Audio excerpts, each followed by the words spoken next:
I feel like the circle is complete because you should have a Grammy because I mean Ed Sheeran won that year, and it's like, come on, bro. It's one of those things. It's just like when you start getting politics. when you get up, yeah, it's politics, bro. It's a whole bunch of things that it's out of my hands. You know what I'm saying?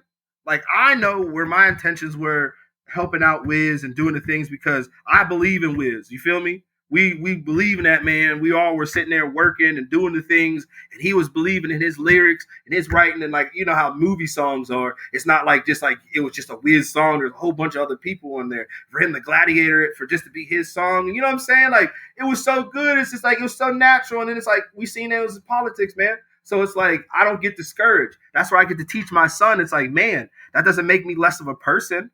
I could have won. Yes, we didn't win, but the beauty of it is like we have room to grow. You know what I'm saying? Like I got way better since then. I got way much of a hunger since then. Yeah, because this song alone. So we're talking about "See You Again." There were Jason Derulo was going to do that. Adele was going to do that. Eminem was going to do that. Chris Brown was going to do that. We got it. Chris Brown was on the hook. Lil Wayne was on it. Like Trey Songz was on it, and like somebody else was on it. It was like a long ass song. So it was just like, like movie songs, they just give you a sheet, tell you some words to make, key phrases or try to throw in there, coin some phrases because this is going to go in this part of the movie, and they let you have your shot. Wiz did his verse, he submitted it. They took everybody off the song, put Charlie Puth back on it and then like, bruh, told Wiz to do another verse, and it was out of here. But that's crazy though, because Wiz wrote that rap in 15 minutes because they gave him the key words that he needs to use. So if I do a song, oh no, that man, shout out Wiz. That nigga don't get the credit he do, but it's okay because he don't be asking for it. He ain't a bitch ass nigga. He a real solid motherfucker. And he did that verse when it was like a terrible fucking time, man. He just had a passing in his family. It was very devastating. We were at fucking Snoop's compound, man. Will kept trying to get him to do that verse. He didn't feel like doing the verse because it was just like a bad time. But that man literally wrote that verse so fast. He wrote it on pen and pad, like pencil type shit, bro. Legit wrote it like, you know what I'm saying? At Snoop's compound. Did that shit, bro. I'll never forget that, bro. It was just me, Snoop's engineer, and RIP Uncle Junebug, bro. Like, and that man mustered that verse, did it. They were like, we love it. We need another one. You know what I'm saying? Like, movies don't do that. They don't do that at all. And then for that song to do what it do, my man, he's, you know what I'm saying? He know how to do his fucking shit. One thing that boy know how to do is write a goddamn song. And that's that's what I'm saying. So if he won't say it, I'll say it. Because human nature would indicate if you do a song in 15 minutes, you don't give a fuck. You don't try. But you guys are creating at the highest level. You're on such a professional level. What you're able to achieve in minutes, hours, a day is more than the average musician can do in a lifetime.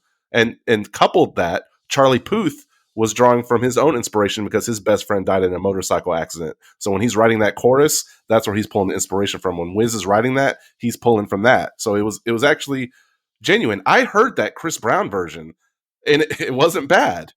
It wasn't bad. It wasn't bad. He just couldn't hit that note without the two. Charlie is a man. That man vocally is strong. That man is vocally strong, and his ear is great. Great producer, great overall like artist, man.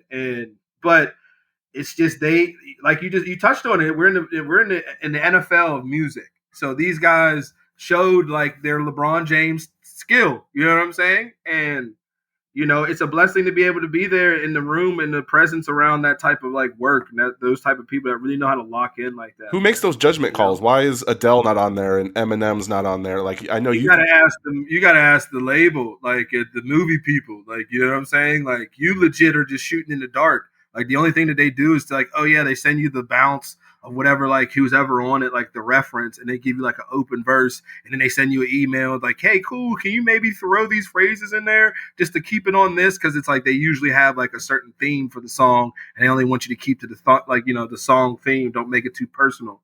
And like that shit is just like, you just submit it. We did a whole bunch of other shit like Ninja Turtles, Mortal Kombat. Like, so it was like kind of one of those things like, okay, cool, another movie song. Oh, it's for the Fast and the Furious. Like, nobody planned for it to be like, you know what I'm saying? So situational. Then the unfortunate tragedy of like Paul Walker and stuff like that. It was just, there's a lot going on that just made that just such like the specialness of it, this touch, and it's like, man, like it just when you hear it, you just can't like it's undeniable, man. Like you shed a tear, bro. Like I don't care how hard you are, you shed a thug tear, man. Like that's when you know the music's good.